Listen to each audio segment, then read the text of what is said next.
మనము తెలుసుకునే అంశము ఆది సంభూతుడు, ద ఫస్ట్ బార్న్. అద్భుతమైనటువంటి అంశము. ప్రతి ఒక్కరు జాగ్రత్తగా వింటూ గ్రహించుకుంటూ దేవుని గొప్పతనాన్ని, యేసు యొక్క గొప్పతనాన్ని తెలుసుకోవాలని ప్రేమపూర్వకంగా మీ అందరికీ నేను తెలియజేస్తున్నాను. ఆది సంభూతుడు. ప్రియులారా, ఈ సబ్జెక్టు మనకు అర్థం కావాలంటే ప్రశాంతమైనటువంటి మనస్సు వాతావరణాన్ని మనం కలిగి ఉండి,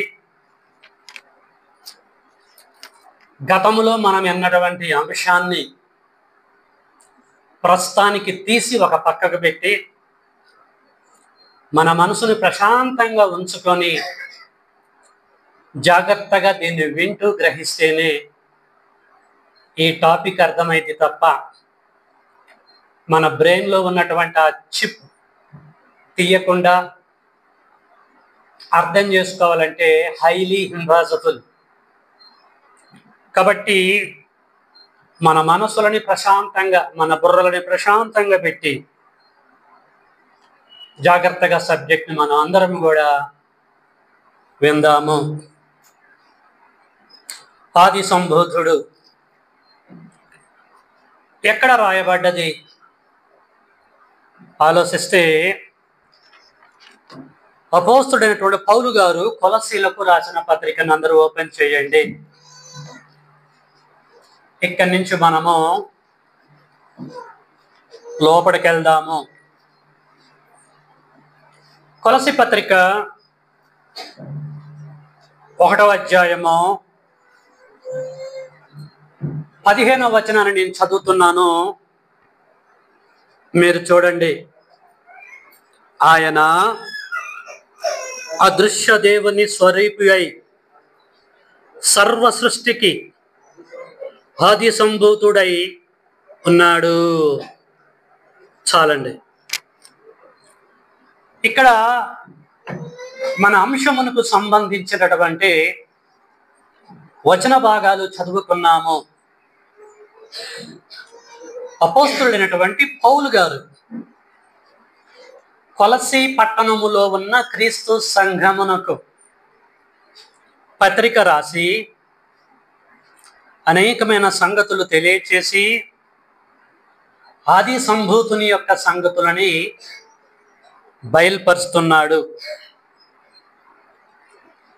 ఇక్కడ ఆయన అని స్టార్ట్ చేశాడు.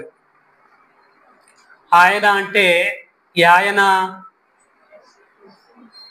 యేసుని దృష్టిలో పెట్టుకొని పౌలు గారు చెబుతున్నాడు. ఆయన అన్న కాడ యేసు అని పెట్టండి. యేసు అదృశ్య దేవుని, దేవుడు అదృశ్యుడు, దేవుడు ఆత్మ. యోహాను సువార్త 4:24 యేసు అంటున్నాడు, దేవుడు ఆత్మ గనుక ఆత్మ దృశ్యమైనది కాదు, అదృశ్యమైనది. కాబట్టి యేసు అదృశ్య దేవుని స్వరూపి అయి, స్వంత రూపమై సర్వ సృష్టికి ఆది సంభూతుడై ఉన్నాడు అని చెప్పేసి అంటున్నాడు.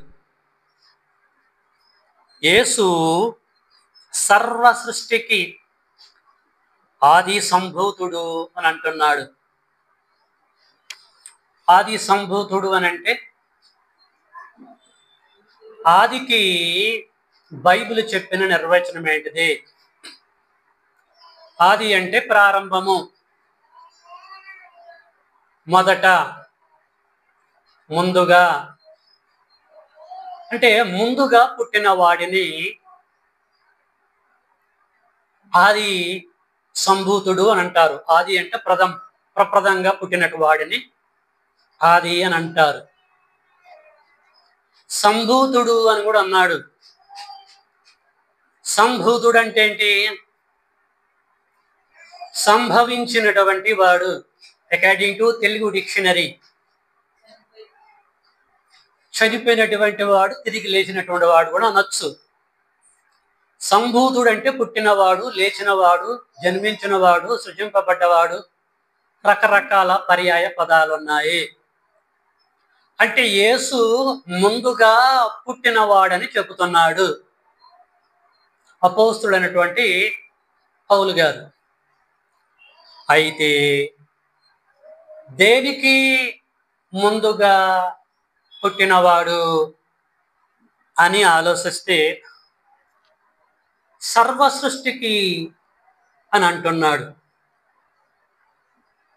యేసు సర్వ సృష్టికి, సృష్టికి కాదు, సర్వ సృష్టికి ముందుగా పుట్టినవాడు అని అంటున్నాడు. ప్రియమైన దేవుని పిల్లలారా, ప్రపంచ క్రైస్తవ్యము ఖచ్చితమైనటువంటి క్లారిటీ లేకపోక ఇక్కడ అపార్థం చేసుకున్నారు యేసుని. ఎట్లా అపార్థం చేసుకున్నారు, ఏ విధంగా అపార్థం చేసుకున్నారు అనేది మీకు 1 by 1 తెలుస్తుంది. కంగారు పడకాకండి. ఇక్కడ సర్వ సృష్టి అన్నాడు. సర్వ సృష్టి అంటే బైబిల్లో మనం బైబిల్ని ఓపెన్ చేసి చూస్తే ఎన్ని సృష్టిలు కనపడతాయి అనేది ఫస్ట్ మనం ఆలోచించాలి. 66 పుస్తకాలలో ఎన్ని సృష్టిల యొక్క ప్రస్తావన తండ్రి రాశాడు అనేది మనకి తెలియాలి. ప్రియులారా, గ్రంథమును బట్టి మీకేం చెప్తున్నానంటే 3 రకాల సృష్టిలు ఉన్నాయి. ఒకటి భౌతిక సృష్టి. భౌతిక సృష్టి భౌతిక సృష్టి అంటే ఈ పంచభూతాలు కావచ్చు, పంచభూతాలలో ఉన్న ఏదైనా కావచ్చు. ఇదంతా కూడా భౌతిక సృష్టి అంటారు. ఒక్క మాటలు చెప్పాలంటే కలిగి ఉన్నదంతా కూడా భౌతిక సృష్టి కింద మనము ఆలోచించవచ్చు. కాబట్టి బైబిల్లో ఒకటి భౌతిక సృష్టి ఉంది. నెక్స్ట్ రెండవ సృష్టి కూడా బైబిల్లో ఉంది. ఏంటి ఆ సృష్టి? ముందు డెఫినేషన్ చెప్తా. సృష్టి అంటే సృజింపబడ్డది, కలగజేయబడ్డది, తయారు చేయబడ్డది అని అర్థం సృష్టి అంటే.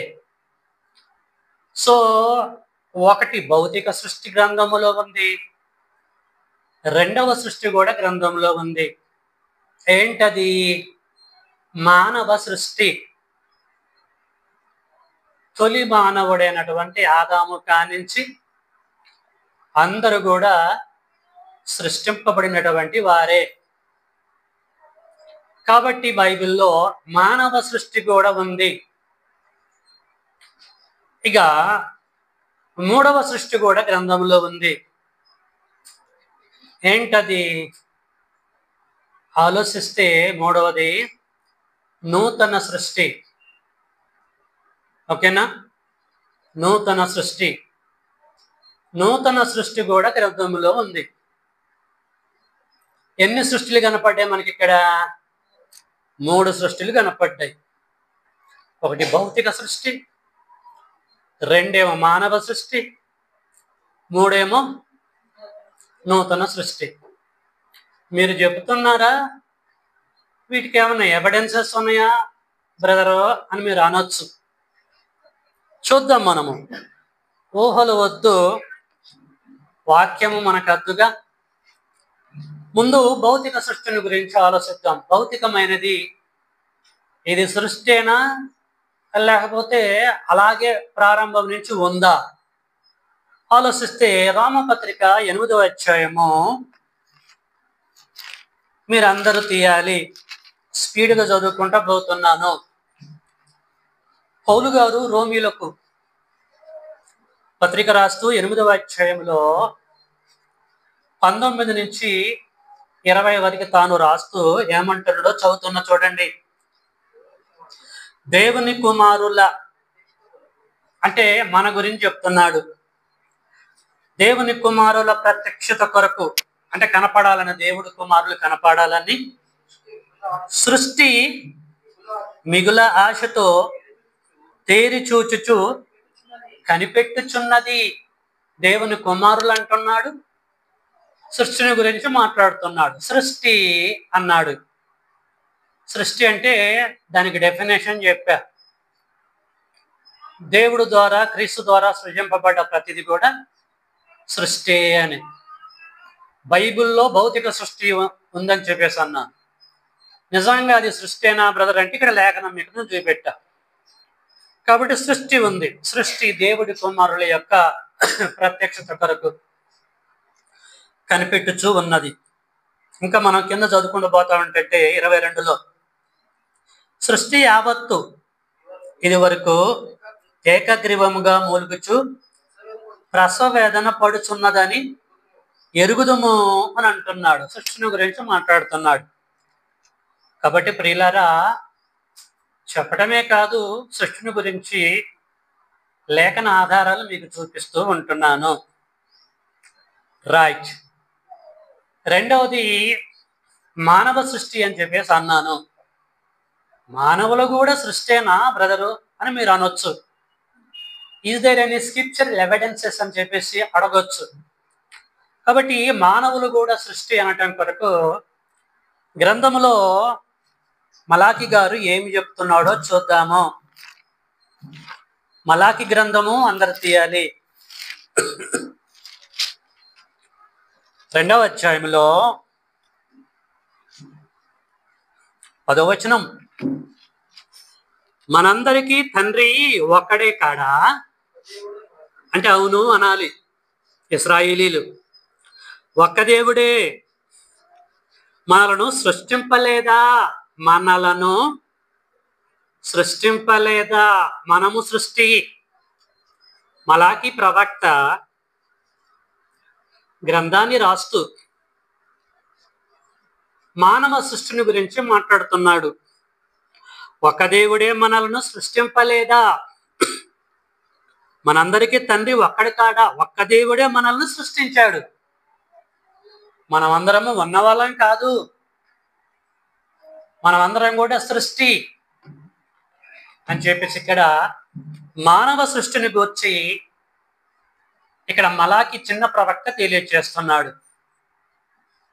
అపోస్తుల కార్యము 17వ అధ్యాయము 26వ వచనాన్ని మనం చూస్తే మానవులు కూడా సృష్టి అని అక్కడ ఎథెన్సు పట్టణములో అక్కడ ఉన్నటువంటి పెద్దల దగ్గర పౌలు గారు ఏం చెప్తున్నాడు? 17వ అధ్యాయము 26వ వచనాన్ని నేను చదువుతున్నా చూడండి. మరియు యావత్తు భూమి మీద కాపురం ఉండుటకు ఆయన పరమతండ్రి ఆయన ఒక్కని నుండి, ఎవరు యువకులు? ఆదాము ఒకని నుండి ప్రతి జాతి మనుషులను సృష్టించి, ప్రతి జాతి భూమి మీద ఉన్న మానవులు జాతులు, భారతీయులది ఒక జాతి, అమెరికన్స్ ఒక జాతి, జపానీస్ ఒక జాతి, దక్షిణాఫ్రికా వాళ్ళది ఒక జాతి, రకరకాల జాతులు ఉన్నాయి. ప్రతి జాతి మనుషులని సృష్టించి, ఇక్కడ 2 లేఖనాలలో ఉన్న భావం ఏం గ్రహించామంటే మానవులు కూడా ఒక సృష్టి అని లేఖనాలను బట్టి మనకి అర్థమైపోతూ ఉంటుంది. భౌతిక సృష్టి అని మీకు లేఖనాలు చూపెట్టాను. మానవులు కూడా సృష్టి అని లేఖనాలు చూపెట్టాను. చాలా ఉన్నాయి కానీ మనం మెయిన్ సబ్జెక్టుకు రావాలి కాబట్టి కట్ చేస్తున్నాం. ఇక 3వ సృష్టిని గురించి చెప్పా. ఏంటి అని చెప్పేసి అన్నా, నూతన సృష్టి అని చెప్పేసి అన్నా. నూతన సృష్టి కూడా గ్రంథంలో ఉంది. మరి నూతన సృష్టి అని చెప్పా కానీ లేఖనాధారాలు చూపెట్టలేక మరి ఈ నూతన సృష్టి ఏంటిది అని మనం ఆలోచిస్తే 2 కొరింథీ 5వ అధ్యాయము 17వ వచనంలో పౌలు గారు కొరింథీయులకు పత్రిక రాస్తూ ఈ నూతన సృష్టి ఎవరో ఇక్కడ కన్ఫర్మ్ చేస్తున్నాడు. కాగా ఎవడైనను ఎనీబడి ఇన్ దిస్ వరల్డ్, ఎవడైనను క్రీస్తునందు ఉన్న ఎడల, క్రీస్తును ధరించుకొని ఉన్న ఎడల వాడు, ఆమె లేకపోతే వారు నూతన సృష్టి. పాతవి గతించను, పాత సృష్టి గతించను. పాత సృష్టి అంటే తల్లి గర్భం నుంచి పుట్టటం, అది భౌతిక సృష్టి, ఫిజికల్గా బర్త్. క్రీస్తులో జన్మించటము నూతన సృష్టి. జాగ్రత్తగా అర్థం చేసుకోవాలి. ప్రపంచ క్రైస్తవ్యము సత్యవాక్యాన్ని సరిగా విడగొట్టకపోవటాన్ని బట్టి అక్షరార్థంగా థింక్ చేసుకున్నారు ప్రతిదాన్ని. ఇక్కడ కూర్చున్న మనం అందరం కూడా నూతన సృష్టి. అర్థమవుతుందా? ఎలాగ మనము నూతనంగా సృష్టి అయ్యాము? బాప్టిజము ద్వారా. క్రీస్తును ధరించుకోవటాన్ని బట్టి మనమందరం కూడా నూతన సృష్టి. లేఖన ఆధారాలు మీకు చెప్పా. ఇంకా దీనికి క్రాస్ రెఫరెన్స్ కావాలంటే ఎఫెసీ పత్రిక 2వ అధ్యాయము 14 నుంచి 15 వరకు చదువుకున్నా కూడా మీరు నూతన సృష్టి రాని ఆయన అంటాడు పౌలు గారు. ఎఫెసీ సంఘమునకు పత్రిక రాస్తూ ఎఫెసీ పత్రిక 2వ అధ్యాయము 14 నుంచి 15 వరకు క్రైస్తవులు, క్రీస్తునందు ఉన్నవారు, బాప్తిజం తీసుకున్నవారు నూతన సృష్టి అని చెప్పేసి అద్భుతంగా తెలియజేస్తాడు. ఓకే, ఇప్పటి వరకు నేను ఎన్ని సృష్టిల ఇన్ఫర్మేషన్ చెప్పానండి? 3. ఒకటి భౌతిక సృష్టి, జాగ్రత్తగా వినండి. 2 మానవ సృష్టి. 3 నూతన సృష్టి. మర్చిపోవద్దు, ఈ 3 రకాల సృష్టిలు గ్రంథముల్లో ఉన్నాయి. ఓకేనా? ఉన్నాయి, చూడండి. నాకెళ్ళి మీరు మాట్లాడుకుంటే నా దగ్గరికి పోయింది. మళ్ళీ 3 రకాల సృష్టిలు ఉన్నాయి. ఈ 3 రకాల సృష్టిలని బుర్రలో పెట్టుకొని ఒకసారి పౌలు గారు చెప్పిన దగ్గరికి వెళ్దాం. ఏమంటాడు? ఏం చెప్పిండు పౌలు గారు కొలస్సీయులకు పత్రిక రాస్తూ? 1వ అధ్యాయంలో అక్కడికి వెళ్దామండి. ఏం చెప్పిండండి? కొలస్సీ పత్రిక 1వ అధ్యాయము 15వ వచనము. ఆయన అంటే క్రీస్తు అదృశ్య దేవుని స్వరూపి అయి సర్వ సృష్టికి ఆది సంభూతుడై ఉన్నాడు. సర్వ సృష్టికి ఆది సంభూతుడై ఉన్నాడు అంటే దీని అర్థం ఏంటిది? ఎలా అర్థం చేసుకోవాలి? ఎలా అర్థం చేసుకుంటే అర్థమైద్ది? సర్వ సృష్టి అంటే అర్థం ఏంటిది? సర్వ సృష్టికి ఆది సంభూతుడై ఉన్నాడంటే ఇప్పుడు చెప్పిన భౌతిక సృష్టికి, మానవ సృష్టికి, నూతన సృష్టికి ఆది సంభూతుడని ఆయన అర్థం. సర్వ సృష్టికి సర్వాన్ని గెలిపాడు కదా, వీటన్నిటికంటే ముందే పుట్టినటువంటి వాడని అర్థం. ఎలా అర్థం చేసుకోవాలి? మీరు ఎలాగ అర్థం చేసుకున్నారు ఇప్పటి వరకు? ప్రియులారా, చాలా జాగ్రత్తగా అర్థం చేసుకోండి. చాలా మంది యొక్క ఆలోచన అంటే ఏంటంటే, చాలా మంది జ్ఞానులు, పండితులకి అర్థమైన సంగతి, వాళ్ళు గ్రహించిన సంగతి ఏంటంటే, సర్వ సృష్టి అంటే భౌతిక సృష్టి. భౌతిక సృష్టిని దేవుడు కలగజేయటానికి ముందే యేసుక్రీస్తు వారిని ఫస్ట్ కన్నాడు, ఫస్ట్ పుట్టించాడు అని చెప్పేసి నమ్ముతారు, అదే బోధిస్తారు. మళ్ళీ చెప్తాను, చాలా మంది నమ్మకం ఏంటంటే దేవుడు ఈ భౌతిక సృష్టిని కలగజేయటానికి ముందుగా యేసుని కలగజేసిన తర్వాతనే భౌతిక సృష్టిని కలగజేసిండని నమ్ముతారు. వాళ్ళు నమ్మటానికి గల కారణం ఏంటిది? ఏ లేఖనాన్ని వాళ్ళు బేస్ చేసుకుంటారు అని ఆలోచిస్తే లాస్ట్ సండే, అంతకంటే ముందు సండే సిరీస్ వైజ్గా చెప్పా. సామెతల గ్రంథం 8వ అధ్యాయంలో యేసు ఏం చెప్పాడు తీయండి. సామెతల గ్రంథము 8వ అధ్యాయము 22 కానించి. పూర్వకాలమందు తన సృష్టి ఆరంభమున తన కార్యములలో ప్రథమైన దానిగా యెహోవా నన్ను కలగజేసెను అని ఇక్కడ యేసు చెబుతున్నాడు. యేసు తన పుట్టుకను గురించి చెబుతున్నాడు. ఏంటది? తన సృష్టి ఆరంభమున, యెహోవా దేవుడి యొక్క సృష్టి, భౌతిక సృష్టి ఆరంభమున తన కార్యములలో ప్రథమమైన దానిగా, ఫస్ట్గా, మొట్టమొదటిగా యెహోవా నన్ను కలగజేసెను అని ఇక్కడ చెప్పబడ్డది. చెప్పింది ఎవరంటే యేసుక్రీస్తుల వారు. కాబట్టి భౌతిక సృష్టికి ఆది సంభూతుడు యేసు. ముందు యేసు పుట్టిన తర్వాతనే, దేవుడు యేసును కలగజేసిన తర్వాతనే భౌతిక సృష్టిని కలగజేశాడు. కాబట్టి పౌలు గారి యొక్క మదిలో ఉన్నది సర్వ సృష్టి అంటే ఈ భౌతిక సృష్టి అని చెప్పేసి అన్నాడు అని అంటాడు.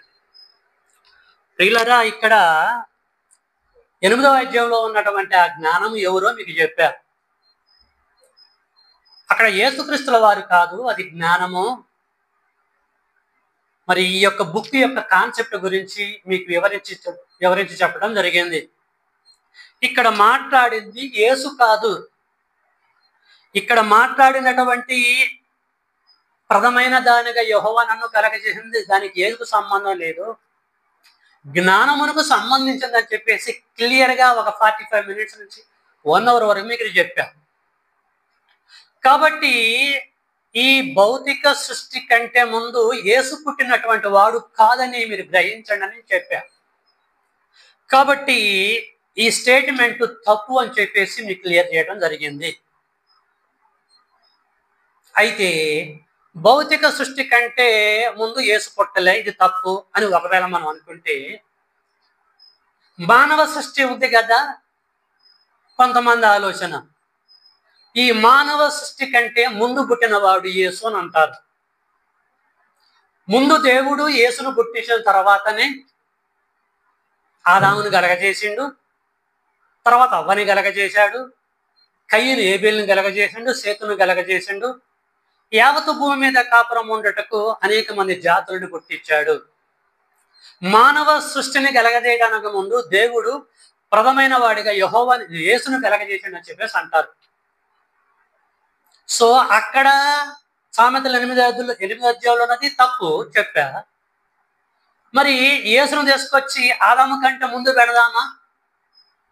భూమి మీద దేవుడు యేసును కలగజేసిన తర్వాత ఆదామును కలగజేశాడా? భూమి మీద తొలి మానవుడు ఎవరు? ఆదామా లేకపోతే యేసా? మీరు యాక్సెప్ట్ చేస్తారా? లేదు, భూమి మీద మొట్టమొదటి పర్సన్ నేనే అని యేసు లైన్లోకి వచ్చాడు అనుకో, ఆదాము ఊరుకుంటాడా? ఏం చేస్తాడు యేసుని? నేను ముందా నువ్వు ముందా తప్పని చెప్పేసి కోర్టులో కేసేసే అవకాశాలు కూడా ఉంటాయి. ఫస్ట్ నేనేని చెప్పేసి ఆదాము ప్రియులారా యేసు మీద తిరగబడే అవకాశాలు ఉంటాయి.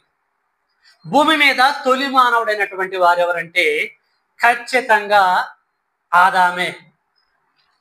ఎలాగా అని మనం ఆలోచిస్తే, నేను చెప్పాను కదా, అపోస్తుల కార్యము 17వ అధ్యాయము 26వ వచనం ఏం చదువుకున్నాం? యావత్తు భూమి మీద కాపురం ఉండటకు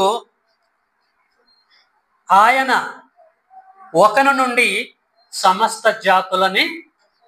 ఒకడెవరు? ఆదాము నుండి వచ్చాను, కానీ మనము భూమి మీద యేసు దగ్గర నుంచి రాలే. యేసు ఫిజికల్గా ఎప్పుడు పుట్టాడు?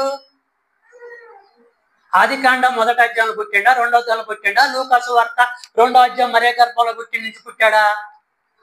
ఆదాము పుట్టకి యేసు పుట్టకి ఎంత గ్యాప్ ఉంది? కాబట్టి తొలి మానవుడు యేసు కాదు, కానీ మానవ సృష్టికి ఆదామే అన్నట్టుగా మనకి అర్థమైపోతుంది. కాబట్టి ఈ స్టేట్మెంట్ కూడా తప్పే. రైట్. ఇంకా ఉన్నదేంటిది మరి? ఇంకొన్నది ఏంటంటే నూతన సృష్టి. నూతన సృష్టికి యేసు ఏమైనా మొదటివాడా అనేది మనము ఆలోచించాలి. భౌతిక సృష్టికి యేసు ముందటివాడు కాదు, మానవ సృష్టికి యేసు ముందు పుట్టినవాడు కాదు. మరి నూతన సృష్టికి ఏమైనా ముందు పుట్టినవాడా అనేది మనం ఆలోచిద్దాం. ఓకే, ఆలోచిద్దామంటే మనంతటా మనం ఆలోచిస్తే కరెక్ట్ కాదు, కానీ అసలు యేసు ఆది సంభూతుడు అని చెప్పేసి అన్నాడుగా పౌలు గారు. అనడం లేదా? సర్వ సృష్టికి ఆది సంభూతుడు అని చెప్పేసి అన్నాడు కదా. ఏ సర్వ సృష్టికి ఆది సంభూతుడు ముందుగా పుట్టినవాడు అసలు ఏంటి అని చెప్పేసి ప్రశ్న వేసినటువంటి పౌలు గారిని అడిగితే చెప్తాడు కదా. మనకి ఎందుకు లేనిపోని చికాకు? పౌలు గారిని అడిగితే ఎప్పుడు పుట్టాడు ముందు ఆయన యేసు, దేని దృష్టిలో పెట్టుకొని పౌలు చెప్పాడు అన్న సంగతి క్లియర్ అయిపోయింది. ఎందుకు మనకి చికాకు? చూద్దాం. ఈ విషయం మనకి అర్థం కావాలంటే కొలస్సీ పత్రిక అందరూ తీయాలి. 1వ అధ్యాయము 18లో ఏం చెప్తున్నాడో చూద్దాము. కొలస్సీ పత్రిక 1వ అధ్యాయము 18. ఏమండి? సంఘము అను శరీరమునకు ఆయనే క్రీస్తే శిరస్సు, ఆయనకు అన్నింటిలో ప్రాముఖ్యము కలుగు నిమిత్తము ఆయన ఆది అయ్యుండి. ఆయన అంటే యేసు ఆది అయ్యుండి. ఆయన అసలు పూర్వపు స్థితి చెప్తున్నాడు. ఆది అంటే ప్రారంభమై ఉండి, పరలోకములో ఆయనే బిగినింగ్. ఆయన ప్రారంభమై ఆది అయ్యుండి. ఆన్సర్ వస్తాను చూడండి. మృతులలో నుండి లేచుటల్లో ఆది సంభూతుడాయను. మృతులలో నుండి లేచుటల్లో ఆది సంభూతుడైండు. మృతులలో నుంచి ఈయన లేచింది ఎప్పుడు? దేవుడు భౌతిక సృష్టిని మానవ సృష్టిని కలగజేసింది ఎప్పుడు? 1:15లో ఫ్లైన్గా చెప్పుకుంటా పోయిండు. ఏమని? ఆయన దృశ్య దేవుని స్వరూపై సర్వ సృష్టికి అంటే భౌతిక సృష్టికి ఆది సంభూతుడై ఉన్నాడని ప్రపంచం అనుకున్నారు. భౌతిక సృష్టిని దేవుడు కలగజేయటానికి ముందే యేసుని కలగజేసిండు, మొట్టమొదట కలగజేసిండు. ఆ తర్వాత భౌతిక సృష్టిని కలగజేసిండు అని చెప్పేసి చాలా మంది నమ్మారు. ఆయన ఆది సంభూతుడు ఎప్పుడయ్యాడు అనంటే 18లో అంటున్నాడు, ఆయనకు అన్నింటిలో ప్రాముఖ్యము కలుగు నిమిత్తము ఆయన ఆది అయ్యుండి మృతులలో నుండి, ఫర్ యువర్ కైండ్ ఇన్ఫర్మేషన్, మృతులలో నుండి లేచుటలో ఆది సంభూతుడయ్యిండు. అదండి. యేసు మొట్టమొదటిసారికి ఎప్పుడు పుట్టిండట? మృతులలో నుంచి లేవటాన్ని బట్టి, చచ్చిపోయినటువంటి ఈయన తిరిగి లేవటాన్ని బట్టి ఆది సంభూతుడైండట. సర్వ సృష్టి అంటే ఫిజికల్ సృష్టి కాదు, మానవ సృష్టి కాదు. ఇక్కడ ఏమని అర్థం చేసుకోవాలి? నూతన సృష్టికి ఆత్మ సంబంధంగా నూతన సృష్టికి యేసు ఆది సంభూతుడైండు. ఎలా? మృతులలో నుంచి లేవటాన్ని బట్టి ఫస్ట్ మృతులలో నుంచి ఈయనొక్కడే లేవటాన్ని బట్టి, ఈయనొక్కడే జన్మించటాన్ని బట్టి నూతన సృష్టికి ఆది సంభూతుడైండు, ఫస్ట్ అయిండు. అందుకొరికి సర్వ సృష్టికి అంటే భౌతిక సృష్టి కాదు, మానవ సృష్టి కాదు, నూతన సృష్టికి బాప్టిజం తీసుకున్న ప్రతి ఒక్కళ్ళ సృష్టికి, నూతనంగా జన్మించిన వారి సృష్టికి ఈయన ఆది సంభూతుడైండు. అది ప్రియులారా, దేవుని పిల్లలారా, ఇక్కడ చాలా మంది కన్ఫ్యూజ్ అవుతారు. ఇక్కడ ఎవరికీ అర్థం కావట్లే. సర్వ సృష్టి కనగానే ఫిజికల్ గా థింక్ చేస్తున్నారు. అమ్మో, చెట్లను పుట్టించడానికి ముందే, గుట్టలను పుట్టించడానికి ముందే, రవ్వంతకి చేయడానికి ముందే నేను పుట్టిదని అని చెప్పింది. దాన్ని తీసుకొచ్చేసి ఇక్కడ పెట్టి చదువుతున్నారు, భావాన్ని గ్రహించలేకపోతున్నారు. కాబట్టి యేసు ఎలా ఆది సంభూతుడంటే మృతులలో నుంచి ఫస్ట్ లేవటాన్ని బట్టి. దేవుని పిల్లలారా, ఆదాము మొదలుకొని యేసు వచ్చేంత వరకు అనేక మంది పుట్టారు, పెరిగారు, పాపం చేశారు, చచ్చారు. చచ్చారా, సావలేదా? జాగ్రత్తగా వినండి కాన్సెప్ట్. ఆదాము అగ్నిని అతిక్రమించిండు, పాపం చేసిండు, చచ్చిపోయిండు. ఆదాము లేచిండా?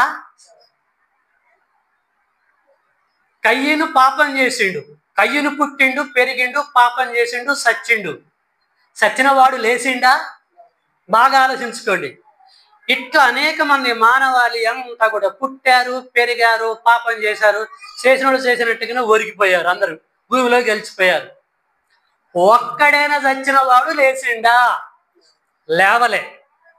అదే ట్రాక్లో, అదే గోత్రములో యేసు పుట్టాడు, పాపము లేకపోయినా మన పాపము ఆయన మీద వేసుకొని ఆయన చనిపోయాడు, ఆయన సమాధి చేయబడ్డాడు, మూడవ దినమున లేచాడు.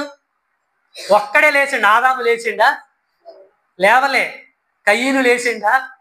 దావీదు లేచిండా? ఎవడు లేవలే. యేసుక్రీస్తుల వారు ఒక్కరే చనిపోయి సమాధి చెయ్యబడి లేచాడు, గుర్తులలో నుంచి లేచాడు, ఒక్కడే లేచాడు, నూతన సృష్టిని ప్రారంభించాడు. నూతన సృష్టికి ప్రారంభికుడు యేసే. ఫిజికల్ గా యేసు లేచాడు. దానికి ఛాయగా ఉన్నటువంటి బాప్టిజం తీసుకున్నాడు. తీసుకోలేదా? బాప్టిజం తీసుకున్నాడు. ఎక్కడ తీసుకున్నాడు? యోర్దాను నదిలో. ఎవరి ద్వారా తీసుకున్నాడు? యోహాను ద్వారా తీసుకున్నాడు. ఎందుకు? నువ్వేం చేయాలంటే నీతి యావత్ ఇలాగా జరగాల, ఇచ్చేసేయని చెప్పేసి అన్నాడు. యోహాను ద్వారా బాప్టిజం తీసుకుండు అంటే దాని అర్థం ఏంటిది? క్రొత్తగా జన్మించాడు. జాగ్రత్తగా ఆలోచించాలి. నూతనముగా జన్మించాడు, జ్యేష్ఠుడిగా పుట్టాడు. ప్రియులారా, నికోదేము యేసు దగ్గరకు వస్తాడు. నేను పరలోకం వెళ్ళాలంటే ఏం చేయాలి యేసు అంటే? ఏం చెప్పిండు యేసుక్రీస్తుల వారు? నువ్వు క్రొత్తగా జన్మిస్తేనే, కొత్తగా పుడితేనే తప్ప పరలోక రాజ్యంలోకి ఎంటర్ కావంటే, మళ్ళీ నేను కొత్తగా పుట్టడం ఏంటి? ఇప్పటికే నేను ముసలోని, మళ్ళీ నేను తల్లి గర్భంలోకి వెళ్ళి 9 నెలలు అక్కడ ఉండి మళ్ళీ పుట్టాలా అన్నాడు. ఫిజికల్ బర్త్ గురించి మాట్లాడాడు. యేసు దేని గురించి చెప్పాడు? స్పిరిచువల్ బర్త్, బాప్టిజం గురించి చెప్పాడు నికోదేముకి. కాన్సెప్ట్ అర్థం కాలే. దేవుని పిల్లలారా, అది అర్థం చేసుకోవాలి మొదటి శతాబ్దంలో ఎవరు కూడా. కాబట్టి ప్రతి మనిషికి ఈ లోకంలో 2 జన్మలు ఉంటాయి. మనందరూ కూడా 2 జన్మలు ఉన్నాయి. అలాగే యేసుక్రీస్తుకి కూడా 2 జన్మలు ఉన్నాయి. మనము తల్లి గర్భంలో నుంచి పుట్టడం ఒక జన్మ, అవునా కాదా? ఒక జన్మ అయింది. యేసుక్రీస్తుల వారు కూడా తల్లి గర్భం నుంచి బయటకు వచ్చాడు, ఆయన కూడా ఒక జన్మే. మనకి 2వ జన్మ కలిగి ఉన్నాం. మనం 2వసారి పుట్టాము. ఎప్పుడు? బాప్టిజం తీసుకున్నప్పుడు 2వసారి పుట్టాం. మనకంటే ముందు పుట్టింది ఎవరు? యేసు పుట్టాడు. నూతన సృష్టి, మనమంతా నూతనంగా సృష్టి. ఈ నూతన సృష్టికి ఆది సంభూతుడు. మొట్టమొదటగా ఆయన పుట్టిండు. ఆయన తర్వాత అపోస్తులు పుట్టారు. అపోస్తుల తర్వాత అట్ట 21వ శతాబ్దంలో మనము పుట్టాం, నూతనంగా పుట్టాం.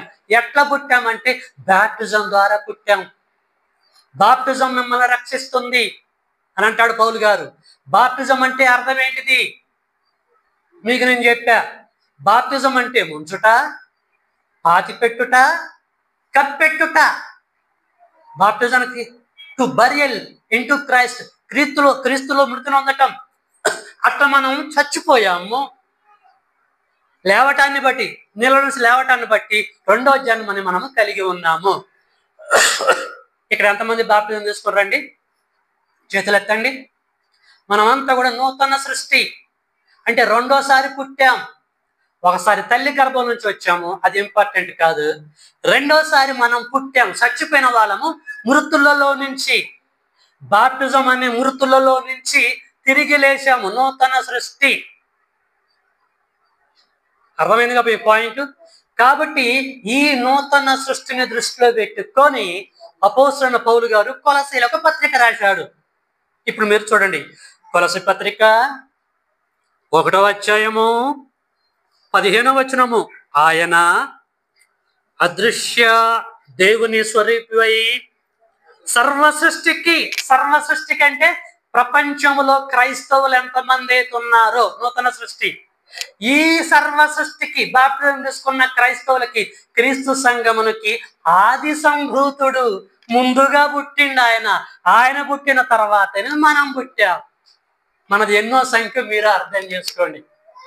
బైబుల్ ఇలా అర్థం చేసుకోవాలి. కానీ సర్వ సృష్టి అంటే చెట్టును పెట్టేసి, గుట్టలను పెట్టేసి, సముద్రాలను పెట్టేసి, దీనికంటే ముందు యేసు పుట్టిండని అర్థం చేసుకుంటే కాన్సెప్ట్ ఎందుకు అర్థమైంది? దేవుని పిల్లలారా, బైబిల్ చదివే విధానం ఇది. మృతులలో నుంచి యేసు లేవటమును బట్టి ఆది సంభూతుడాయను. ఆయన లేవటాన్ని బట్టి, లేవటానికంటే ముందు కూడా ఉన్నాడు కదా, అప్పుడు ఆది సంభూతుడు కాలేదని అంటున్నాడు. మృతులలో నుంచి లేవటమును బట్టి ఆది సంభూతుడైండు. జ్ఞానం కలిగిన ప్రతి ఒక్కరూ దీన్ని ఆలోచించాలి ప్రియులారా. ఇది యేసుక్రీస్తుల వారు భౌతిక సృష్టికి ఆది కాదు, మానవ సృష్టికి ఆది కాదంటే మానవ సృష్టికి ఆది ఆదాము. అంతే కదండి. నేను ముందంటే మళ్ళీ చేస్తాడు, యేసు దగ్గర కంప్లైంట్ వేసేస్తాడు, నేను పుట్టాను అని అంటాడు. కాబట్టి యేసు భౌతికానికి కాదు, మన మానవ సృష్టికి కాదు, కానీ నూతన సృష్టికి ఆది సంభూతుడు, మొట్టమొదటగా పుట్టినవాడు. ప్రియమైన దేవుని పిల్లలారా, ఇప్పుడు చెప్పిందంతా కూడా బుర్రలో పెట్టుకొని ఇప్పుడు కొన్ని లేఖనాలు చదువుకుంటూ పోతామంటే ఎంత స్పష్టంగా, ఎంత అద్భుతంగా మీకు రూట్ క్లియర్ అయిపోయిందో ఒక్కసారి మీకు తెలుతుందండి. ఇప్పుడు మీకు చెప్పుకుంటూ పోతా ఉంటాను. చూడండి, ప్రకటన గ్రంథము 1వ అధ్యాయం అందరు తీయాలి. ప్రకటన గ్రంథము 98లో యోహాను గారు రాశారు. రాసి ఏం చెప్తున్నాడు యేసును గూర్చి అని ఆలోచిస్తే, ప్రకటన గ్రంథము 1వ అధ్యాయము 5వ వచనము, నమ్మకమైన సాక్షియు మృతులలో నుండి ఆది సంభూతుడుగా లేచిన వాడును, భూపతులకు అధిపతియునైన యేసుక్రీస్తు నుండి కృపా సమాధానములు మీకు కలుగునుగాక. ఆది సంభూతుడుగా ఎప్పుడైందట? మృతులలో నుండి ఆది సంభూతుడుగా లేచిండు. మృతులలో నుంచి ఆదాము చచ్చిండు, లేవలే. కయ్యను చచ్చిండు, లేవలే. మిగతా టీం అంతా చచ్చిండు, లేవలే. బాగిరండి, మన ముత్తాతలు, మన తాతలందరూ కూడా పాపం చేసి చచ్చిండ్రు, వాళ్ళు లేవలే. సో యేసుక్రీస్తు వారు కూడా చనిపోయాడు. అలాగే ఉన్నాడా? మరియమ్మ మిగతా వాళ్ళు వెళ్ళిపోయినప్పుడు యేసుని ఎందుకు వెతుకుతున్నారు? ఆయన లేపబడి ఉన్నాడు. ఆ లేవటము బాప్టిజానికి ఛాయగా ఉంది. ఆ ఫిజికల్ డెత్ ఆ ఫిజికల్ రిజరక్షను యేసు తీసుకున్న బాప్తిసానికి ఛాయగా ఉంది. ఆ విషయం చెప్తున్నాడు. యేసు ఎప్పుడు ఆది సంభూతుడంటే నమ్మకమైన సాక్షియు, మృతులలో నుండి ఆది సంభూతుడిగా మొట్టమొదటిసారిగా లేచినవాడు.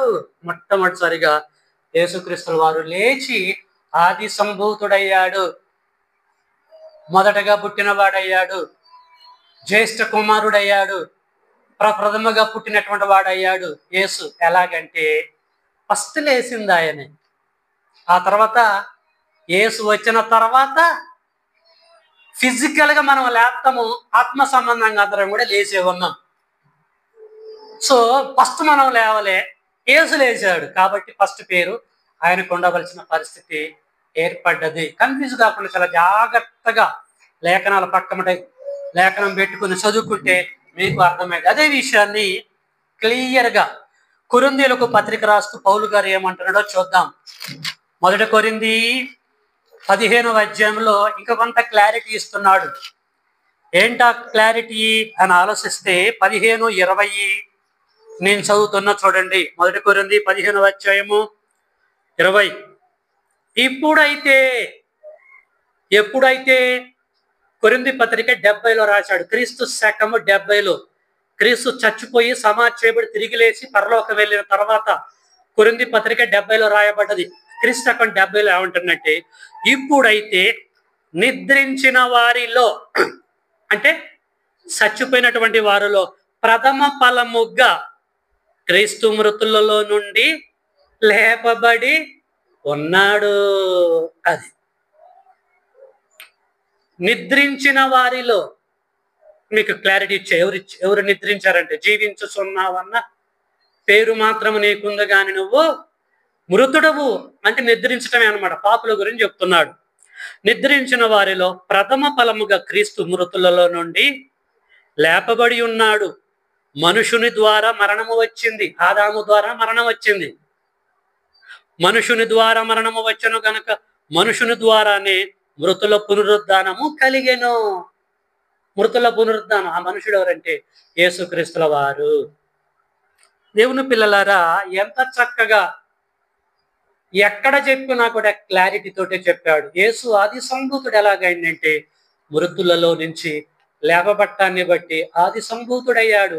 ఆది సంభూతుడు దేనికంటే నూతన సృష్టికి. క్రైస్తవులకి ఇతను ఆది సంభూతుడు, మొట్టమొదటిసారిగా పుట్టినటువంటి వాడు. 15వ అధ్యాయము 12వ వచనము, క్రీస్తు మృతులలో నుండి లేపబడి ఉన్నాడని ప్రకటింపబడుచుండగా మీలో కొందరు మృతుల పునరుద్ధానము లేదని ఎట్లు చెప్పుచున్నారు. అసలు మృతుల పునరుద్ధానము లేని ఎడల క్రీస్తు కూడా లేపబడి ఉండలేదు. క్రీస్తు లేపబడలేదా? మృతులలోనే ఉన్నాడా? లేపబడి ఉన్నాడు. మొట్టమొదటిసారిగా పుట్టిండు రర్రా. కొరింథీయులారా జాగ్రత్తగా మృతుల పునరుద్ధానము ఉన్నది. సచ్చినోడు సచ్చినట్టుగానే ఉండడు, సచ్చినోడు తిరిగి లేస్తాడు అనటానికి ఎగ్జాంపుల్ యేసుక్రీస్తుల వారే. మృతుల పునరుద్ధానం అయిండు. పునరుద్ధానము కావటం ఆయన ఆది సంభూతుడు, మొట్టమొదటిగా పుట్టిండు. దేనికంటే నూతన సృష్టికి అని చెప్పేసి క్లియర్గా ఇక్కడ తెలియజేస్తూ ఉంటున్నాడు. ఇదే విషయాన్ని మళ్ళీ యోహాన్ గారు కూడా ఏం చెప్తున్నాడో ప్రకటన గ్రంథంలో మనము చూద్దాము. ప్రకటన గ్రంథము 3వ అధ్యాయము అందరు తీయాలి. ఇప్పుడు చెప్పినటువంటి ఇన్ఫర్మేషన్ అంతా బ్రెయిన్ లో పెట్టుకొని చదివితేనే రూట్ అంతా క్లియర్ అయింది. మీరు ఇక్కడ ఆలోచించుకోండి, మళ్ళీ ఏదో ఆలోచిస్తే అర్థం కాదు. ఈ కాన్సెప్ట్ బ్రెయిన్ లో పెట్టి చదివితేనే రూటు అద్భుతంగా క్లియర్ అయిపోయింది.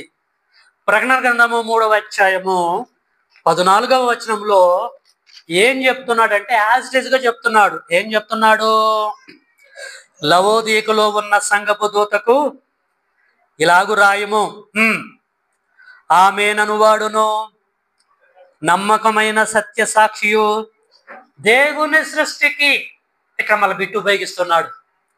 దేవుని సృష్టికి ఆదియునైన వాడు చెప్పు సంగతులేమనగా అని మళ్ళీ స్టార్ట్ చేశాడు.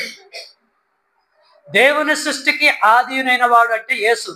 చెప్పు సంగతులు ఏమంటున్నాడు. దేవుని సృష్టి అంటే ఇక్కడ భౌతిక సృష్టి అన్నదా, మానవ సృష్టి అన్నదా, నూతన సృష్టి అనే ఆలోచిస్తున్నాడు ఇక్కడ యోహాన్ గారు. నూతన సృష్టి. ఎక్కడ ఎవరు చెప్పిన క్లారిటీలో తేడా రావదు. మనం అర్థం చేసుకోవటంలో తేడా అవుతుంది ప్రియులారా. ఆమెను వాడును నమ్మకమైన సత్యసాక్షి దేవుని సృష్టికి ఆదియునైన వాడు చెప్పు సంగతులు ఏమనగా నీ క్రియలు నేను ఎరుగునని మాట్లాడుతూ ఉంటాడు. కాబట్టి దేవుని సృష్టి అంటే ఇది నూతన సృష్టి. బాప్టిజం తీసుకొని ఆత్మానుసారంగా జీవిస్తూ ప్రతి ఆదివారం దేవుడి సన్నిధికి వచ్చి దేవుణ్ణి ఆరాధించే ప్రతి ఒక్కరు కూడా నూతన సృష్టి. మనమంతా కూడా బాప్టిజం తీసుకున్న మనమంతా కూడా నూతన సృష్టి.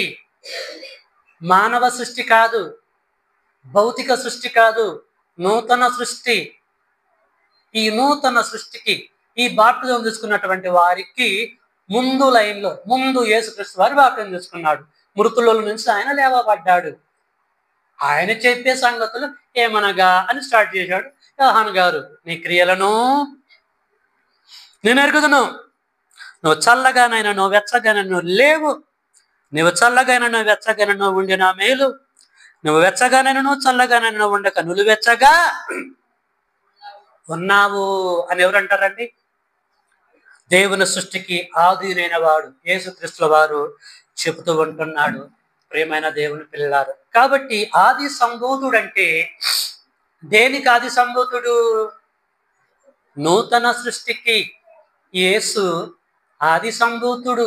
అంతేకాని సర్వ సృష్టులకి కాదు. భౌతిక సృష్టికి మానవ సృష్టికి అనిగా దాని అర్థం. నూతన సృష్టికి క్రైస్తవులైన ప్రతి ఒక్కరికి ఆది సంభూతుడు యేసుక్రీస్తుల వారిని మనము గ్రహించాలి. ముందుగా పుట్టాడు, ప్రియ కుమారుడు, మొట్టమొదటిసారిగా పుట్టాడు. ఈయనే జ్యేష్ఠ కుమారుడు. రకరకాల పేర్లతో ఈయన వర్ణించబడ్డాడు. ప్రియమైన దేవుని పిల్లలారా, ఇదే విషయాన్ని హెబ్రీలకు పౌలు గారు పత్రిక రాస్తూ ఏం చెప్తున్నాడో ఆ విషయాన్ని కూడా మనము చూద్దాం. హెబ్రీ పత్రిక 1వ అధ్యాయము 6వ వచనం. హెబ్రీ పత్రిక 1వ అధ్యాయము 6. హెబ్రీ పత్రిక క్రీస్తకము 70లో రాయబడ్డది. క్రీస్తకము 70లో రాయబడ్డప్పుడు పౌలు గారు ఏం చెప్తున్నాడు? 1:6. మరియు ఆయన తండ్రి అయిన దేవుడు మరియు ఆయన భూలోకమునకు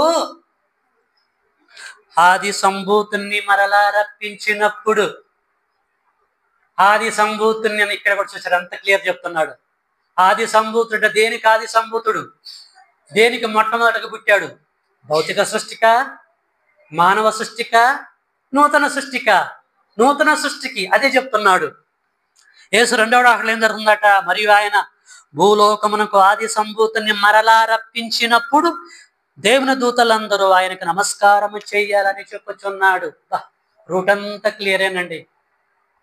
రూట్ అంతా అద్భుతమైన ప్రియమైన దేవుని బిడ్డలారా. ఆది సంభూతుడంటే ముందుగా పుట్టినవాడు, చచ్చిపోయినటువంటి వారిలో నుంచి ఫస్ట్ లేచిన వాడు ఆది సంభూతుడు యేసుక్రీస్తుల వారు. సర్వ సృష్టి అంటే ఆ మిగతాయి కూడా యాడ్ చేయొద్దు. సర్వ మానవాళి, సర్వ క్రైస్తవులని సర్వ సృష్టి అన్నాడు. సర్వ క్రైస్తవులని ప్రపంచమందంతటా క్రీస్తు సంఘస్థులు ఉన్నారు. ఈ సర్వ సృష్టికి వీరంతా పుట్టిన వారే. ఈ పుట్టిన వారికి ఆది సంభూతుడు మొట్టమొదటిగా పుట్టాడు. ఇది కాన్సెప్ట్. ఎప్పుడని ఈ ట్రాక్ లో ఆలోచించారా? ఆలోచించాం మనం. అక్షరార్థంగానే అర్థం చేసుకోవటం తప్ప ఆత్మ సంబంధంగా ఎప్పుడూ ఆలోచించాలి. అందుకని ఆత్మ సంబంధమైన సంగతులని ఆత్మసంగమైన సంగతులతోటి సరిసూసాల తప్ప భౌతికమైనటువంటి వాటిని పోల్చి చూడకూడదు దేవుడి పిల్లలారా. కాబట్టి ఇప్పటికి ఒక క్లారిటీ రాకుండా పోతూ ఉంటుంది. కాబట్టి యేసు చనిపోయాడు, సమాధి చేయబడ్డాడు, తిరిగి లేచాడు. దానికంటే ముందు బాప్తిజం తీసుకున్నాడు. యోహాను ద్వారా నీళ్ళలో ముంచబడ్డాడు, చచ్చిపోయాడు, తిరిగి లేపాడు. బాప్తిజం యోహాను లేచాడు. దానికి ఛాయ అనమాట ఈ ఫిజికల్ డెత్. పాత నిబంధన క్రొత్త నిబంధనకి ఛాయగా ఉంది, షాడోగా ఉంది. అలాగే బ్యాప్టిజాలు, మన బ్యాప్టిజాలు కూడా మనము యేసు రెండవ లేచిన దానికి సాదృశ్యంగా ఉంటాయి దేవుడి బిడ్డలారా. కాబట్టి చెప్తున్నాడు, మరియు ఆయన భూలోకమునకు ఆది సంభూతిని మనలా రప్పించినప్పుడు దేవుని దూతలందరూ ఆయనకు నమస్కారం చేయవలనని చెబుతూ ఉన్నాడు అని చెప్పేసి అంటున్నాడు. యోహాను సువార్త 3:16 ఏం చెప్పాడు యోహాను గారు? క్రీస్తు శకము 60ల పత్రిక రాస్తూ ఏం చెప్పిండండి? చెప్పాడా? దాని తర్వాత ఏం చెప్పాడు? యోహాను సువార్త 3వ అధ్యాయం తీయండి. యోహాను సువార్త 3వ అధ్యాయము 16వ వచనంలో ఏం చెప్పిండో చూద్దాం. దేవుడు క్రీస్తు శకం 60లో చెప్తున్నాడు. క్రీస్తు శకం 60కి యేసు చనిపోయాడు, సమాధి చేయబడ్డాడు, తిరిగి లేచాడు, పరలోకం వెళ్ళాడు, తండ్రి కుడిపార్శ్వన కూర్చున్నాడు, యాజకత్వం చేస్తున్నాడు, ఆయన జ్యేష్ఠ కుమారుడిగా ఉన్నాడు. ఆ సంగతిని గురించి ఇక్కడ చెప్తున్నాడు. చూడండి, దేవుడు లోకమును ఎంతో ప్రేమించెను కాగా ఆయన తన అద్వితీయ కుమారునిగా, తన ద్వితీయము లేకుండా ఫస్ట్ ఆయన పుట్టాడు. తన అద్వితీయ కుమారుడిగా పుట్టాడు. ఎప్పుడు పుట్టాడు? అద్వితీయ కుమారుడిగా ఎప్పుడు పుట్టాడు? మరియ గర్భం నుంచి పుట్టిన దాని గురించి చెప్తున్నాడా? అది కాదు, అది ఫిజికల్ బర్త్. ఈయన ఎప్పుడైతే బాప్టిజం తీసుకున్నాడు, నీళ్ళలో ముంచబడి లేచాడు, దానికి సాదృశ్యంగా చనిపోయి సమాజం ఎప్పుడు లేచాడు, ఈ రెండింటిని మనం కంపేర్ చేసుకోవాలి. దాని గురించి చెప్తున్నాడు. రెండో జన్మని గురించి చెప్తున్నాడు. రెండవసారి యేసు పుట్టిన దాని గురించి చెప్తున్నాడు. అది చెప్తున్నాడు. దేవుడు లోకమును ఎంతో ప్రేమించను కాగా ఆయన తన అద్వితీయ కుమారునిగా పుట్టిన వాని, యేసు అద్వితీయ కుమారుడిగా పుట్టాడు. పుట్టిన వాని విశ్వాసం ఉంచు ప్రతి వాడు నశింపక నిత్య జీవం పొందినట్లు ఆయనను అనుగ్రహించాను. అదండి. కాబట్టి యేసు అద్వితీయ కుమారుడిగా ఎప్పుడు పుట్టిండంటే మృతులలో నుంచి లేపబడటప్పుడే అద్వితీయ ఫస్ట్ దేవునికి కుమారుడిగా పిలువబడి ఫస్ట్ లిస్ట్లోకి వెళ్ళిపోయాడు ఆయన. ఆ తర్వాత రెండో పర్సన్ ఎవరో మనకు తెలియదు, మూడో పర్సన్ ఎవరో మనకు తెలియదు, మీరెన్నో పర్సన్, మీ సంఖ్య ఏంటో తెలియదు. నా సంఖ్య, నేను 1992లో తీసుకున్న బాప్టిజం. నేను చనిపోయి సమాధి చేయబడి బాప్టిజం ద్వారా తిరిగి లేచా. నేను ఎన్నో వానో తెలియదు, నా సంఖ్య ఎంతో మరి తర్వాత తెలుస్తుంది. ఫస్ట్ మాత్రం యేసు వస్తాడు, ఫస్ట్ పుట్టాడు ఆయనకి అద్వితీయ కుమారుడిగా. కాబట్టి ప్రియమైన దేవుని పిల్లలారా, ఈ వేలో ఈ ట్రాక్లో మనము ఆలోచించాలి. అందుకొరకే యేసుని ఏమన్నాడు తెలుసా పౌలు గారు? ఏమన్నాడు? రోమాపత్రిక 8వ అధ్యాయము 29లో చూసుకుని మనం ముగించుకోవడానికి ట్రై చేద్దాం. రోమాపత్రిక 8వ అధ్యాయంలో చక్కని క్లారిటీ ఇస్తాడు. చూడండి, రోమాపత్రిక 8వ అధ్యాయము 29. ఎందుకంటే తన కుమారుడు, దేవుని యొక్క కుమారుడు గురించి చెప్తున్నాడు పౌలు గారు. ఎందుకనగా తన కుమారుడు అనేక సహోదరులలో జ్యేష్ఠుడు అగునట్టు, జ్యేష్ఠ కుమారుడు. తన కుమారుడు అనేక సహోదరులలో. ఎవరు వీరు? యేసుకు సహోదరులు ఎవరండి? మనమే. ఏమ్మా, మనం అందరము కూడా యేసుకి సహోదరులము. ఆత్మ సంబంధంగా అనకూడదు, యేసు మన అన్న అనుకుందాం, అనకూడదు. మనమంతా అనేక సహోదరులలో యేసు జ్యేష్ఠుడిగా ఉన్నాడట. ఆయన ముందు పుట్టిండట. ఈయన నా జ్యేష్ఠ కుమారుడు అని ఎప్పుడు అంటారు? ఒక తండ్రి ఇంట్లో 10 మంది ఉన్నారు అనుకోండి, ఈయన నా జ్యేష్ఠ కుమారుడు అంటే ముందు పుట్టినవాడు. దీని తర్వాత కూడా పిల్లలు ఉన్నారు, కనిష్ఠుడు, ఇంకా రకరకాలుగా అంటారు. చూసారా? యేసుక్రీస్తు వారు పరమ తండ్రికి జ్యేష్ఠ కుమారుడట, ముందు పుట్టిండట. అయితే ఎప్పుడు పుట్టాడు? మరియ గర్భం నుంచి వచ్చినప్పుడు పుట్టాడా? కాదు. ఎప్పుడు పుట్టాడు? బాప్టిజం తీసుకున్నప్పుడు, మృతుల నుంచి లేచిన తర్వాత, అప్పుడు జ్యేష్ఠ కుమారుడే. ఆయన తర్వాత మనం మొన్న బాప్టిజం తీసుకున్నాం. మనకి యేసు అన్న అవుతాడు. కనుక మనందరిలో యేసు పరమ తండ్రికి జ్యేష్ఠ కుమారుడు, ముందు కుమారుడు, ఆది సంభూతుడు, రకరకాలుగా అనుకోవచ్చండి. ఇది విషయం. కాబట్టి ప్రేమైన దేవుని బిడ్డలారా, ఆది సంభూతుడు అంటే అర్థం ఏంటంటే ముందు పుట్టినవాడు, తొలిచూలు కుమారుడు, ముందుగా లేచినటువంటి వాడు అని చెప్పేసి మనము అర్థం చేసుకోవాలి. ఇంతకీ సర్వ సృష్టి అంటే అర్థం ఏంటిది? మళ్ళీ కొలసీ పత్రికలోకి వెళ్ళి కన్క్లూషన్ చూసుకొని ముగించుకుందాం. ఇప్పుడు మైండ్లో పెట్టుకొని ఆలోచించి ముగించుకుందాం. కొలసీ పత్రిక 1వ అధ్యాయం 15లో ఏం చెప్తున్నాడు? ఆయన అంటే యేసు అదృశ్య దేవుని స్వరూపి అయి సర్వ సృష్టికి ఆది సంభూతుడై ఉన్నాడు. తప్పేం చెప్పలే. సర్వ సృష్టి కంటే క్రీస్తకము 70లో ఈ పత్రిక రాసిన చెప్పారు. అప్పటికే చాలా మంది క్రైస్తవులు అయ్యారు భూమండలం మీద. ఈ సర్వ సృష్టికి యేసు ఆది సంభూతుడు. తప్పేం చెప్పలేదే. భౌతిక సృష్టిని దాన్ని తీసుకొచ్చి ఇక్కడ పెడుతున్నాం ఏంటిది? మానవ సృష్టిని తీసుకొచ్చి పెడుతున్నాం ఏంటిది?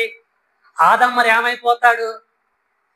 కాబట్టి నూతన సృష్టి గురించి మాట్లాడుతున్నాడు ఇక్కడ పౌలు గారు. ప్రియమైన దేవుని పిల్లలారా, చాలా మంది ఈ వేలో అర్థం చేసుకోకుండా లేఖనాలని అపార్థం చేసుకొని ముందుకెళ్ళిపోతూ ఉంటున్నారు.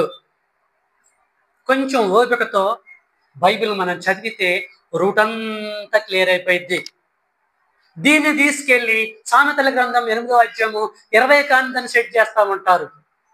అక్కడ చెప్పింది యేసుకు సంబంధించిన జ్ఞానమా? కాదు. నేను బైబిల్లో ఒక 5 పుస్తకాల గురించి చెప్పాను. ఆ పుస్తకాలు ఏంటని చెప్పేసి అన్నాను. జ్ఞానమునకు సంబంధించిన కాన్సెప్ట్ అది, యేసుకు సంబంధించింది కాదు. అయినా ఒకవేళ అనుకుంటే ఇక్కడ మృతులలో నుంచి లేవటాన్ని బట్టి కన్ఫర్మ్ తెగొడతాండి ఇక్కడ. అప్పుడు ఆది సంభూతుడైన అంటున్నాడు. అంతకంటే ముందు కాదు. మృతుల నుంచి లేచింది ఎప్పుడు? ఆయన వచ్చినప్పుడు 2000 సంవత్సరాల క్రితం. అప్పుడు ఆది సంభూతుడు. మరి ఎనకంటే ముందే ఆదాం పుట్టిండు, అబ్రాహాం పుట్టిండు, ఇస్సాకు పుట్టాడు. వాళ్ళకంటే ముందే సృష్టి పుట్టింది. అప్పుడు కాదట ఆది సంభూతుడు. ఎప్పుడంటే మృతుల నుంచి లేచిన తర్వాత. ప్రశ్నకి ఆన్సర్ ఆయన చెప్తున్నాడు. కనుక ప్రియమైన దేవుని బిడ్డలారా, యేసుక్రీస్తుల వారు భౌతిక సృష్టికి ఆది సంభూతుడు కాదు. యేసుక్రీస్తుల వారు మానవ సృష్టికి ఆది సంభూతుడు కాదు. ఆది సంభూతుడే దేనికంటే నూతన సృష్టికి, క్రైస్తవులకి ఆది సంభూతుడు. మొట్టమొదటిసారిగా ఆయనే చనిపోయి సమాధి చేయబడి లేచాడు. ఆయన తర్వాత మనం లేచాం. కాబట్టి మనందరికంటే ముందు ఉన్నాడు. ఆయన ముందటివాడాయనో అని ఉంటుంది ఒక దగ్గర. మనందరికంటే ముందటివాడు ఆయన. ఈ వేలో ప్రియులారా మనం అర్థం చేసుకుంటే అద్భుతంగా ఉంటుంది. ఓకే, ఇంకా దీని మీద మీకు ఏమైనా ధర్మ సందేహాలు ఉంటే తర్వాత మీరు అడగొచ్చు. మిమ్మల్ని దృష్టిలో పెట్టుకొని కాదు, ప్రపంచ క్రైస్తవ్యాన్ని దృష్టిలో పెట్టుకొని చెప్తున్న సబ్జెక్ట్ ఇది.